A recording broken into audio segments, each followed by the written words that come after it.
साथियों नमस्कार। स्वागत है आपका आपके अपने चैनल पर।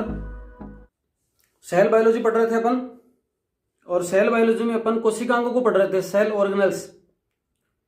कोशिकांगों के अंतर्गत अपन ने 3 प्रकार बनाए थे। एक ऐसे कोशिकांग जिन पर दोहरी झिल्ली पाई जाती है, आवरण डबल मेम्ब्रेन होता है, उसमें 2 नाम आपके अब तक तो रट जाने चाहिए, माइटोकॉन्ड्रिया और क्लोरोप्लास्ट। दूसरे ऐसे कोशिकांग जो यूनिट मेम्ब्रेन होते हैं, अब तक अपन ने सारे पढ़े इन दोनों के अलावा। और तीसरे ऐसे कोशिकांग जिनके ऊपर झिल्ली होती नहीं है, झिल्ली विहीन कोशिकांग, मेम्ब्रेन लेस सेल ऑर्गेनेल। और उनके अंतर्गत आज अपन 2 टॉपिकों को पढ़ेंगे। एक आपका सेंट्रोसोम है और दूसरा राइबोसोम। एक एक को लेते हैं। देखो, एक अपन सबसे पहले लेते हैं सेंट्रोसोम। आपको अगर याद है तो इससे पहला जो टॉपिक अपन ने बनाया था वो बनाया था माइक्रोट्यूब्यूल, सूक्ष्म नलिकाएं। और माइक्रोट्यूब्यूल सूक्ष्म नलिकाएं ही किसका निर्माण करती हैं? सेंट्रोसोम का निर्माण करती हैं। सूक्ष्म नलिकाओं से फ्लैजिला बनता है, सूक्ष्म नलिकाओं से कसाब बनते हैं। पक्षमाप, कसाब, सेंट्रोसोम, ये सब सूक्ष्म नलिकाओं से बनते हैं। तो 2 तो अपन ने पढ़ लिए थे पहले, कसाब और पक्षमाप। आज अपन सेंट्रोसोम पढ़ रहे हैं। तो सेंट्रोसोम की खोज करता कौन है ये मैंने पहले बता दिया था आपको, बोवेरी, है ना। बावरी बावरी इस तरह से लग रहा है ना। तो व्यक्ति हैं वो सेंटर में घूमते रहते हैं, ऐसे ट्रिक से अपन ने याद किया था। कहाँ मिलेगा सेंट्रोसोम? सेंट्रोसोम मिल गया जी किसमें? एल्गी में मिलेगा आपको फंजाई के अंदर सेंट्रोसोम मिलेगा, और आपको एनिमल में मिलेगा। ठीक है। इसका निर्माण कौन करता है? ये करती हैं आपके माइक्रोट्यूब्यूल्स। माइक्रोट्यूब्यूल से, सूक्ष्म नलिकाओं से क्या बना? ये बनता है सेंट्रोसोम। सामान्यतया नॉर्मली सेंट्रोसोम जो है वो कहां एब्सेंट है? प्लांट सेल में एब्सेंट होता है। तारक काय, हिंदी में आप बोलो ना इसको, तो हिंदी में बोलोगे तारक काय। तारक काय का सीधा सीधा मतलब है 2 तारक केंद्र। ये मैं कह रहा हूं एक तारक केंद्र है, ये कह रहा हूं एक तारक केंद्र है, ये जुड़ गए, ये हो गया तारक काय। तारक काय का सीधा सीधा मतलब हुआ कि 2 सेंट्रियोल बराबर सेंट्रोसोम। ऐसा कह सकते हैं कि सेंट्रोसोम के अंदर 2 सेंट्रियोल आपस में जुड़े रहते हैं। अब जुड़े तो रहते हैं, लेकिन एक सेंट्रियोल की अगर बात करें तो इसकी संरचना कैसी होती है? इसकी संरचना आपको एक सेंट्रियोल को इस प्रकार से मिलेगी। एक सेंट्रियोल है, इससे 9 स्पाइक निकली रहती हैं। ये 4, 5, 6, 7, 8 और ये 9। और हर एक स्पाइक से 3 आपके क्या निकलते हैं? हर एक स्पाइक से आपको 3 प्रकार के प्रोटीन निकले मिलेंगे। ये 3 एक तरीके से फिलामेंट निकले रहते हैं। इन तीनों फिलामेंट का संपर्क एक तरीके से सेंटर से हो गया, और इन तीनों फिलामेंटों का संपर्क आपस में भी होता है। इसको मैं अगर नाम दूं ए, इसको नाम दूं बी, इसको नाम दूं सी, तो ये ए है ना, वापस इस सी से जुड़ा हुआ है। ए है इस प्रकार से जुड़ा हुआ है, ठीक है, इस प्रकार से ए बी सी, और ये ए है इस प्रकार से सी से जुड़ा हुआ। ऐसे एक जो संरचना बनती है, इस प्रकार संरचना बनती है। ऐसा लगता है जैसे कोई गाड़ी का पहिया बना हुआ है। बैलगाड़ी के पहिए के समान संरचना बन जाती है ये वाली, बैलगाड़ी के पहिए के समान। ये एक क्या है? एक सेंट्रियोल है, एक तारक केंद्र है। मतलब इसके तारक केंद्र में ऐसा बता सकते हैं कि इसके अंदर सेंट्रल पार्ट है ना, सेंट्रल पार्ट से ये 9 छड़ निकलती हैं, 9 छड़। और जो हर एक छड़ है ना, उसके आगे जाकर 3-3 के अरेंजमेंट में फाइबर जुड़े रहते हैं। 3-3 के अरेंजमेंट में क्या जुड़े रहते हैं? फाइबर जुड़े रहते हैं। इन फाइबर में जो प्रोटीन बना होता है, उस प्रोटीन का नाम क्या है? Tubulin protein. ट्यूब्यूलिन प्रोटीन, ठीक है, इसके अंदर जुड़ा हुआ है। अब एक जो घेरा है, एक जो राउंड है ना, एक राउंड है, इस राउंड के अंदर ये ट्यूब्यूलिन होता है। कितना है? ये 13 होते हैं। ये 13 तंतु होते हैं, इसका 13 फाइबर होते हैं एक गोले के अंदर। किसके? ट्यूब्यूलिन के। ऐसे 13 3 जगह मिल जाते हैं, तो एक सिस्टम बन गया, फाइबर का बन गया। और ये सारे के सारे सिस्टम 9 हो जाते हैं, तो आपके कंप्लीट रूप से सेंटर पार्ट से जुड़कर एक सेंट्रियोल का फॉर्मेशन करते हैं। और संरचना लगती है जैसे बैलगाड़ी के पहिए के समान है। इस एक गोले के अंदर 13 तंतु तो मिल गए, ठीक है, 13 तंतु है। इन 13 तंतु के अंदर होकर क्या क्या सकता है, एक तो ट्यूबुलिन प्रोटीन तो है ही, उसके साथ में इसमें फैट्स मिलेंगे और इसके साथ में इसमें एटीपेज एंजाइम मिलेंगे। ये सब चीजें इसके अंदर अकेले के अंदर पाई जाती हैं। इसको मैं अगर बड़ा करूं तो एक अकेले की बात है ये भी इसी प्रकार की संरचना होती है, ऐसे करके 13 होते हैं इसमें, ठीक है। अब जब सेल डिवीजन होगा, कोशिका का विभाजन होता है, सेल डिवीजन के समय ये जो सेंट्रोसोम है ना, ये सेंट्रोसोम का जो सेंट्रियोल है, सेंट्रोसोम का जो सेंट्रियोल है, तारक केंद्र है, ये किसका निर्माण करता है, ये करता है स्पिंडल फाइबर का। स्पिंडल फाइबर का फॉर्मेशन किया जाता है कब, जब कोशिका का विभाजन होना है। कोशिका के विभाजन के समय स्पिंडल फाइबर का फॉर्मेशन करता कौन है, सेंट्रियोल करता है। इसके साथ साथ में इसका काम क्या हो सकता है, तो काम सेंट्रोसोम का कुछ नहीं होता, सेंट्रोसोम तो दो को जुड़ाव को बोलते हैं, काम होता क्या है इसका, सेंट्रियोल का होता है। स्पर्म जो है, शुक्राणु है, शुक्राणु की टेल का फॉर्मेशन, शुक्राणु की पूंछ का फॉर्मेशन कौन करता है, शुक्राणु की टेल का फॉर्मेशन भी कौन करता है जी, सेंट्रोसोम करता है, ठीक है। और सेंट्रोसोम के द्वारा एक चीज और बनती है, सेंट्रोसोम का जो सेंट्रियोल है, सेंट्रियोल के द्वारा एक चीज बनती है कि जब अपन ने सीलिया पढ़ा था और अपन ने पढ़ा था फ्लेजिला, पक्ष्माब और कसाब जो अपन ने पढ़ा था, उनकी जो, जैसे मान लो ये कोई एनिमल है और उसकी बॉडी से ये फ्लेजिला निकला, तो जहां से फ्लेजिला निकला ना, यहां पर ग्रेन्यूल नुमा संरचना होती है कणी का, जहां से निकलता है, ओरिजिन हुआ है। इस बेसल ग्रेन्यूल का फॉर्मेशन कौन करता है, सेंट्रियोल करता है। ज्यादा याद रखने की जरूरत नहीं है, इतना सा मटेरियल आपको याद रखना है। किसमें, सेंट्रोसोम में। सबसे पहला क्वेश्चन तो ये बनता है, झिल्ली रहित क्या है, कोशिकांग है। टी बोवेरिन इसको खोजा था, एल्गी फंजाई एनिमल्स में पाया जाता है, सामान्यतः प्लांट सेल में एब्सेंट होता है। 2 सेंट्रियोल मिलकर सेंट्रोसोम का फॉर्मेशन करते हैं, बैलगाड़ी के पहिए के समान ये संरचना नजर आती है। ये सब क्या है, ये सब है आपका सेंट्रोसोम। आगे देखते हैं राइबोसोम।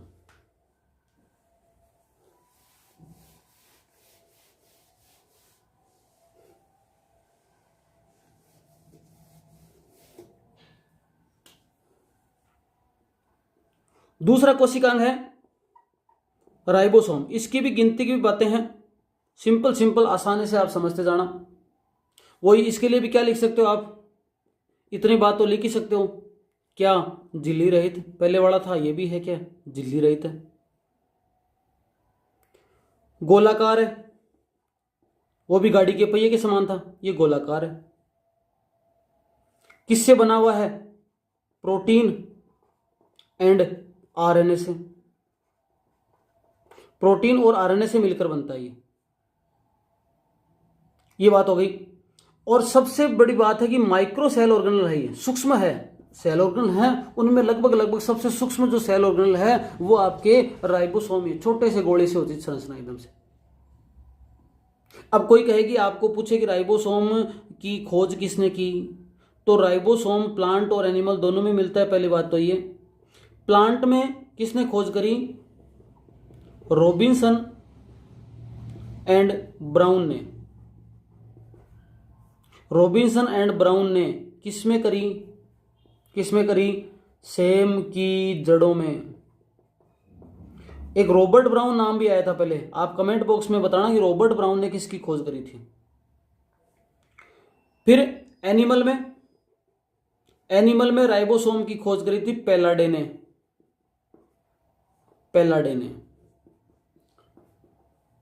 पेलाडे ने राइबोसोम की खोज करी थी एनिमल्स के अंदर। राइबोसोम होता कहां है, ये बहुत बढ़िया प्रश्न बनता है। राइबोसोम देखो प्रोकैरियोट में तो है ही, पता ही आपको, यूकैरियोट में है। अब पूछे कोई कि यूकैरियोट में कहां है, तो यूकैरियोट में आपके साइटोप्लाज्म में बिखरा पड़ा है, कोशिका द्रव्य के अंदर बिखरा पड़ा है। साइटोप्लाज्म के साथ साथ में आपकी जो खुरदरी अंतःपृथ्वी जालिका है, उसका नाम खुरदरा इसलिए पड़ा है कि उस पर क्या प्रेजेंट है, ये जैसे मान लो अंतःपृथ्वी जालिका है, इसके ऊपर ये राइबोसोम प्रेजेंट है, इसीलिए इसको बोलते हैं खुरदरी। तो ये कहां हो गया, राइबोसोम कहां पर भी प्रेजेंट है, रफ एंडोप्लाज्मिक रेटिकुलम के ऊपर भी है। इतने से काम नहीं चलता, राइबोसोम कहां प्रेजेंट है, केंद्रक में। यहीं से काम नहीं चलता। राइबोसोम प्रेजेंट है कहां पर? माइटोकॉन्ड्रिया में। और राइबोसोम कहां पर प्रेजेंट है? राइबोसोम प्रेजेंट आपके हरित लवक में। राइबोसोम डीएनए आरएनए प्रेजेंट होने के कारण ही माइटोकॉन्ड्रिया और हरित लवक को क्या कहते हैं? मतलब सेमी ऑटोनोमस ऑर्गन, अर्ध स्वायत्त शासी अंग खुद कर लेते हैं कई सारे काम अपने। लेकिन कर सकते हैं कब? जब सेल के अंदर ही होते हैं, बाहर होते तब नहीं कर सकते। तो प्रोकैरियोट में है ही, यूकैरियोट में याद रखना है, कोशिका ध्रुव में है और रफ एंडोप्लाज्मिक रेटिकुलम, इतना याद रह जाएगा। और याद रखना केंद्रक माइटोकॉन्ड्रिया हरित लवक। क्वेश्चन कई बार पूछा जाता है कि राइबोसोम कहां नहीं पाए जाते, इनमें से अलावा कोई नाम देगा, आपको ध्यान रखना है। प्रकार की बात कर लें, इसके आधार पर प्रकार निकल के आ जाएगा। ठीक है, एक राइबोसोम है 70S प्रकार का और इसमें राइबोसोम है कितना? 80S प्रकार का। ये लो जी, दो प्रकार हो गए। सब यूनिट कर दो इनकी, क्योंकि जिस प्रकार से सेंट्रोसोम 2 सब यूनिट सेंट्रियोल में बढ़ता है, ऐसे ही राइबोसोम की भी 2 सब यूनिट पाई जाती हैं। एक सब यूनिट का यहां पर श्वेतवर्ग गुणांक है 30S और दूसरी का है यहां पर 50S। यहां पर जो यूनिट है इसका है कितना? 40S और ये आएगा 60S। कोई कहे सर 40 और 60 मिलकर तो 100 होते हैं, यहाँ तो 80 है। कोई कहे सर 30 और 50 मिलकर तो 80 होते हैं, तो ये होना चाहिए था, जबकि यहाँ तो 70 है। देखें, इस बात को सिंपल से उदाहरण से समझ लें कि जब 7 में यूनिट है ना, तो उसका श्वेतवर्ग गुणांक है वो थोड़ा कम आता है, दोनों को अलग अलग करने से जो आता है उससे। जैसे मान लो मैं आपको कहूं कि आपको इस पेन की लंबाई बतानी है अब, ठीक है, और आपने बता दिया, बोले सर इस पेन की लंबाई है इतनी, इस पेन की लंबाई है ये, आपने इस पेन की लंबाई बता दी, ये सिंगल पेन की लंबाई बता दी, लेकिन मैं इसकी यूनिटों को अलग अलग कर दूं। अब आपसे लंबाई पूछूं, अब बताओ भाई पेन ने कितनी लंबाई ले रखी है, तो इतनी लंबाई हो जाएगी और बड़ी गठी। तो 2 यूनिटें अलग अलग हो गई ना, तब उसका श्वेतवर्ग यूनिट बढ़ जाएगा। जबकि 7 में है तो श्वेतवर्ग यूनिट कम हो जाएगा। श्वेतवर्ग यूनिट किसको बोलते हैं? इस एस को बोलते हैं। एस का मतलब है श्वेतवर्ग यूनिट। श्वेतवर्ग नाम के साइंटिस्ट ने इसको खोजा था, इस यूनिट को, जो कि किस पर बेस है, क्वेश्चन पूछा जाता है। श्वेतवर्ग यूनिट का मतलब क्या होता है कि किसी भी जो पदार्थ है उसका इनडायरेक्टली, ये भी बता दूं आपको, इनडायरेक्टली आकार व घनत्व पर, है ना, इनडायरेक्टली आकार व घनत्व को क्या कहते हैं? श्वेतवर्ग यूनिट कहते हैं। श्वेतवर्ग यूनिट को आपको सरल भाषा में बताए तो किसी भी पदार्थ का आकार व घनत्व कितना है उसको क्या बोलते हैं? श्वेतवर्ग यूनिट बोलते हैं। सरल भाषा में बता दिया मैंने।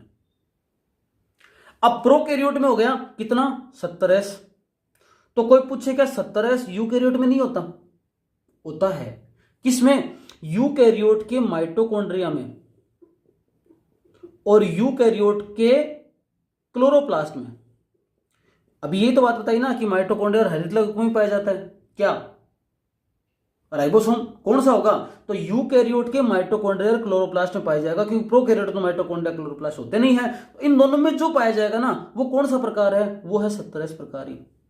तो ऐसा कहा जाए कि ऐसा कोई बड़ी बात नहीं है कि प्रोकैरियोट में 70S प्रकार का राइबोसोम पाया जाता है और यूकैरियोट में 70S और 80S दोनों प्रकार का पाया जाता है। 80S तो कहाँ? साइटोप्लाज्म में, रफ एंडोप्लाज्मिक रेटिकुलम पर, केंद्रक पर, जबकि 70S कहाँ? माइटोकॉन्ड्रिया और हरित लवक के ऊपर 70S प्रकार का राइबोसोम पाया जाएगा। एस का मतलब श्वेतवर्ग यूनिट, जिसका सीधा सीधा मतलब है आकार व घनत्व। ठीक है, तो ये कहां पाया जाएगा फिर? 80S ये यहां पाया जाएगा, इनमें, ये इनमें पाया जाएगा। अब देखो ये दोनों यूनिटें हैं, 30S है यहां पर, 50S है यहाँ, 40S है और 60S है। ये दोनों यूनिटें हैं, ये दोनों यूनिट फ्री रहती हैं। ये दो यूनिट 30-50 है, यहाँ पर 80 है, देखो 40 और 60 है। ये सारी यूनिटें फ्री रहती हैं कोशिका ध्रुव में, यहाँ जहां भी प्रेजेंट है फ्री रहती हैं, अलग अलग नहीं रहती। जैसे मान लो मैं एक डायग्राम बनाऊं कि ये मान लो एक राइबोसोम है और ये राइबोसोम की जो यूनिट हैं वो आपस में सेपरेट हैं, और ये राइबोसोम है एक, ये 30S हो गई और ये 50 हो गई, और इसमें माने तो 60 हो गई और ये 40 हो गई। ये दोनों यूनिट हैं वो अलग अलग ही रहती हैं, साधारणतः अलग अलग ही रहती हैं, इनको साथ आने की जरूरत नहीं पड़ती। पर कई बार साथ आती कब है, जरूरत कब पड़ती है आने की? नॉर्मल नहीं रहती, आती है, पास पास नहीं आती, लेकिन जब प्रोटीन सिंथेसिस होना होता है तब आपस में दोनों यूनिट जुड़ जाती हैं, क्योंकि उस समय मैग्नीशियम की कंसंट्रेशन बढ़ जाती है।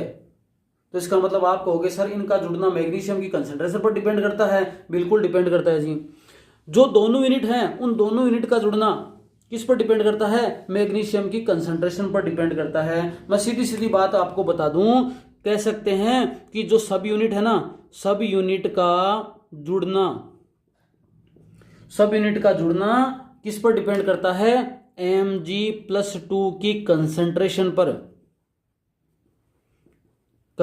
पर डिपेंड करता है। अब कैसे करता है देखो, अगर Mg+2 मैग्नीशियम की कंसंट्रेशन 0.001 मोल से कम है तो ये डिसोसिएट ही रहेंगी, अलग अलग ही रहेंगी।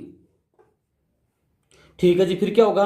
अगर Mg+2 की कंसंट्रेशन 0.001 m है, हो गई, तो क्या होगा? ये जुड़ जाएंगी, एसोसिएशन जुड़ गई। और अगर आप क्या करो कि कंसंट्रेशन और बढ़ा दो, कितनी बढ़ा दे जी? 0.001 से बहुत ज्यादा कर दो, m से, मोल से ज्यादा कर दो, तो क्या हो जाएगा? पॉलीराइबोसोम। कैसे? यहां पर तो दोनों यूनिटें अलग अलग हैं, यहां पर कम से कम दोनों यूनिटें जुड़ गई और यहां पर तो कई जुड़ गई, इस प्रकार से ये वाली। और ये कंडीशन कब बनती है? जब प्रोटीन सिंथेसिस फटाफट हो रहा होता है तो बहुत सारे राइबोसोम आपस में जुड़ जाते हैं। इस कंडीशन को बोलते हैं पॉलीराइबोसोमल कंडीशन। पॉलीसोम भी बोल सकते हैं इसको, पॉलीराइबोसोम भी बोलते हैं। तो ये किस पर डिपेंड कर गया? मैग्नीशियम की कंसंट्रेशन पर। प्रोकैरियोट की बात करें तो जो प्रोकैरियोट्स हैं उन प्रोकैरियोट के अंदर तो न्यूक्लियोलस होता ही नहीं है, तो इसकी उत्पत्ति कहां हो जाती है? साइटोप्लाज्म। कोशिका द्रव्य से ही उत्पन्न होता है, साइटोप्लाज्म से ओरिजिन किसका? राइबोसोम का। जबकि यूकैरियोट के अंदर तो क्या प्रेजेंट है? केंद्रक, और केंद्रक के अंदर भी क्या है? न्यूक्लियोलस, केंद्रिका। ये बहुत इंपॉर्टेंट पर्सन है कि राइबोसोम मतलब ऐसा कह सकते हैं कि जो आरएनए है ना, आरएनए के प्रकार है, उसमें जो आरएनए है ना, आरएनए यही तो बनाएगा क्या? राइबोसोम ही तो बनाता है आरएनए जाके। तो आरएनए का निर्माण भी कहाँ होता है? केंद्रिका के अंदर होता है। और केंद्रिका की खोज किसने करी थी? कमेंट बॉक्स में बताना, ट्रिक से याद किया था अपन ने। फंक्शन देख लो, अब फंक्शन तो पता ही चल गया आपको। राइबोसोम का क्या है? एक तो प्रोटीन फैक्ट्री है, तभी तो इसी से उत्पन्न होते हैं राइबोसोम, इसी से बनते हैं। ठीक है। और प्रोटीन फैक्ट्री है तो सेल को चलाने के लिए इंजन हो गया। फैक्ट्री है तो इसका मतलब यहां पर याद रख लो कि सेल के लिए इंजन है ही है, इसके बिना सेल चल ही नहीं सकती, क्योंकि प्रोटीन के बिना सारा खेल ही खराब है। और प्रोटीन फैक्ट्री के साथ साथ में और भी एक सरल याद रखो शब्द, तो प्रोटीन का सिंथेसिस, प्रोटीन का निर्माण करना किसका काम है? आपका राइबोसोम का काम है कहां पर? ये एंडोप्लाज्मिक रेटिकुलम पर। इसलिए एंडोप्लाज्मिक रेटिकुलम का काम भी समझते हैं प्रोटीन सिंथेसिस, पर रियल में कौन करता है? ये करता है आपके राइबोसोम। तीनों प्रकार के राइबोसोम मिलकर आरएनए और फिर टीआरएनए और जो एमआरएनए, ये आरएनए बनते हैं और ये राइबोसोम का फॉर्मेशन करता है। तो इन तीनों के सहयोग से क्या बनता है? प्रोटीन का फॉर्मेशन होता है। इस तरह से अपन ने सेल ऑर्गेनल में ऐसे सेल ऑर्गेनल पढ़े जिनके ऊपर मेम्ब्रेन नहीं पाई जाती, मेम्ब्रेन लेस कोशिकांग है, सेंट्रोसोम प्लस राइबोसोम। आज के लिए इतना ही, धन्यवाद।